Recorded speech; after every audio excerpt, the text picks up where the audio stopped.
Hey, this is what I like to do as bebop. So the idea behind my build is to just run as fast as you can in all your scenarios and lay bombs and hook while you're running fast. So one of the best things about the hook ability is that when you keep momentum, you can pull and have a little further extension. Grab your target.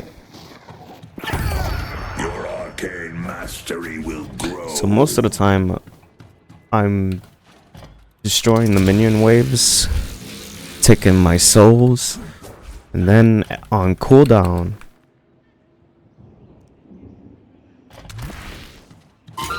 every 18 seconds at the start of the game, I just run in and run out. I just run in, lay the bomb, and run out fast as I can. So I build whatever feels right. So like if I need to stay in lane and I'm taking a lot of damage, I'm taking healing right. If I'm not, then I'll take extra regen. If not, then if I'm not taking any damage, I'll be buying sprint boots. So sprint boots is amazing because like for only 800 you get to run a lot faster. Letting you reach your engagement quicker and leaving it and surviving it, and also the same momentum you can keep with the hook.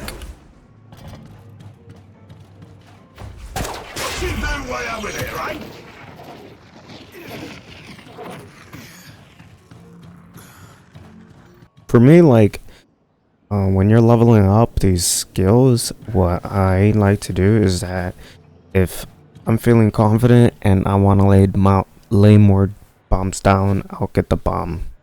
I'll put it in, get the 75 damage as fast as possible, because that's 75 damage. A bomb. And then perhaps I'll use grapple arm.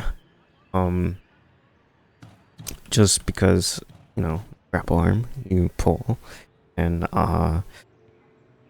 if you're playing by the tower a lot, grapple arm is a threat to people who are nearby, and if they were to come nearby, then you pull them in here. The tower will help you get them, hopefully. I don't like to use my hook to start engagements. What I like to do is run up to my target, pick my bomb, and then push them where I want them to be. So like if my team is over there, I want to try to kick them up, go over there. And well, of course, sticky bomb them. So I like to get a lot of the green items at the start, because you're running in and you're gonna be taking damage. You want to stay in lane. So after you built your green items, you're gonna build your purple items. You're gonna deal more damage now. So like people may have underestimated you now, and they'll continue to do so, because this damage boost is not to kill, it's just to catch up and sustaining, like you're not falling behind, so to speak. Surge of power is great because you get to run in, like once you lay your bomb you run out faster. Tank buster is good for like later in the game when people have more health. And then you got like your late game survivals.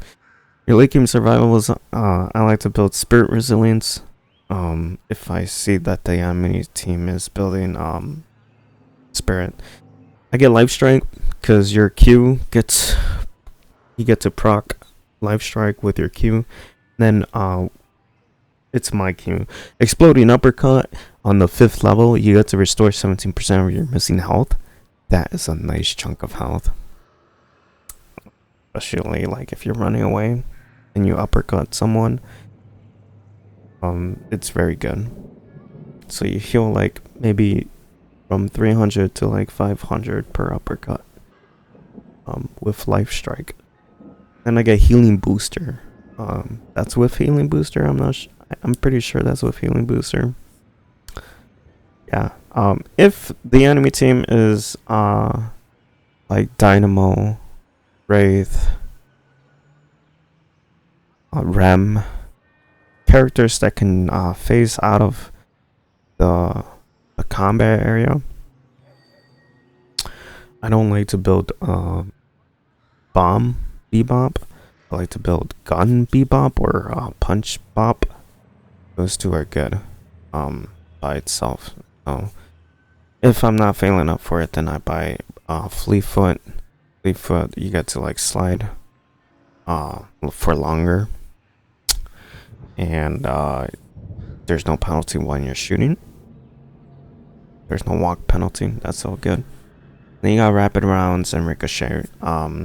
Ricochet just because it looks cool. That's it. Nothing else. Then you got melee charge. Melee charge is for the distance. The distance that melee charge gives you is very good. And then the purple items on the bottom right here. Yeah, those are the ones I buy. Like if I'm rich, if I'm feeling rich, and if I'm feeling like I'm dying a lot,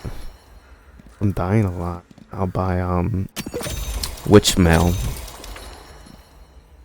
Witch mail is good just because it gives you the resist and it lowers the cooldown of one of your abilities when you take heavy hits of spirit damage.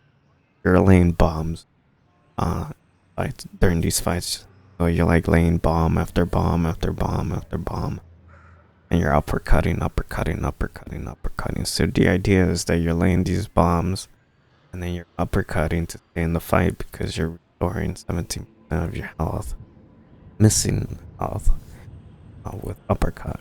And then like you have your laser, and your laser also heals you at level 5 in the late game. I find that bebop takes a lot of damage. And he garners a lot of attention during these fights. So a lot of times is more about staying in them as long as possible and getting it out a lot, rather than dealing some damage at the beginning. You're there to stay in the fight as long as possible. Dealing damage is just part of your kit. That's it. That's all I learned with bebop. If you'd like to see more, please subscribe.